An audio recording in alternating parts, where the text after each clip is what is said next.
Sino may mga teenagers na anak ngayon? Bakit pataas? Ayan. Hindi na ho pwede yung controller, ha? Ito na. Ito na. Pag controller pa rin kayo, maniwala kayo, yung mga anak nyo, lumalayo sa inyo. Kasi lahat na lang ng kibot, bawal yan. Yung mga bata, pag controller pa rin kayo, nagiging astronaut, I need space. Malayo sa magulang. Kasi grabe yung controlling. When your kids are teenagers already, you've got to change from controller to coach hat. And listen to me, parents with teenager kids.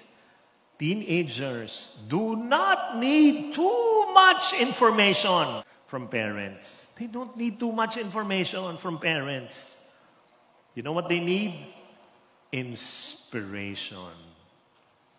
So inspire them more than instruct them. Tapos na yung instruction. Meron pa rin. Pero mas inspire mo sila.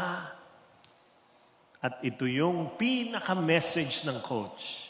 You are telling your children, I trust you to make the right decisions. Tapos ang coach, you stay on the bench outside the court of life. Ang naglalaro na ng buhay, sila. Dati, nung controller ka, you play life, you live life side by side with them. Pero pag teenager na, coach ka na. Hindi ka playing coach. Coach. Ang coach ay nasa sidelines. You prepare your players and then you send them to court alone. Ikaw na, papanurin kita. So parents, please, face-to-face classes na tayo. Nako, ito na. Pag yung anak mo may intrams sa school, huwag kang pupunta doon na may dalang Johnson's baby powder. Imagine mo yung anak mo, star player ng basketball. Nag-time out yung coach, tapos nandun ka, anak, pawis ka, pulbuhan ng likod.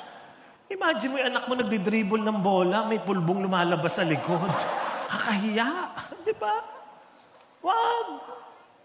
O, ito. Naalala nyo nung maliliit pa yung anak nyo? May program sa school. Anong sabi nila? Mommy, Daddy, you have to be in school. I have a program. Tapos tatanungin mo, what is your role? We have a play there on stage. What role will you play? I'm the rock. Ano anak? Bato.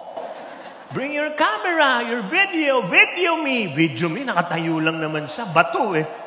Hindi gumagalaw. Pipilitin ka. Ikaw absent ka sa trabaho. Pero pag high school na yan, Mommy, Daddy, we have a play in school. Do not attend. Ayaw. Bakit? Hiyang-hiya. Kasi ang suot niya, bahag. Diba? Yun ang itsura niya. Sa akin, itong suggestion ko sa inyo. Punta pa rin kayo. Huwag lang kayo magstay sa harap. Huwag kayo nakabidyo pa, ganyan, no?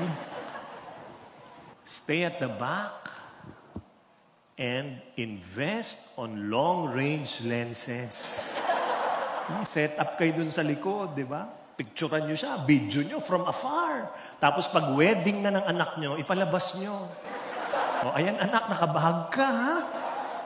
Ganun na sila eh. Kaya hindi pwedeng teenager na, controlling ka pa rin. Ito na.